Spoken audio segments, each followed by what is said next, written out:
Kapag ako po ay nanalong kapitan dito sa ating barangay, marami po akong magiging project.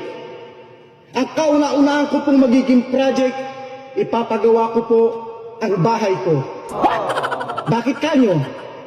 Para naman kapag binisita nyo ko sa aming tahanan, maganda at presentable. Hindi po ba? Ang pangalawa ko pong magiging project, bibili po ako ng magandang sasakyan. Bakit kanyo? Para kapag kailangan nyo ang tulong ko, madali ko kayong mapupuntahan. Hindi na po maglalakad ang inyong kapitan. Ang pangatlo ko pong magiging project, bibili po ako ng bagong cellphone. Yung latest po, iPhone 15 Pro Max. Bakit kanyo? Para kapag ako'y tinawagan nyo or kaya'y tinext, madali ko po kayong ma-replyan o masagot dahil latest po ang cellphone ng inyong kapitan.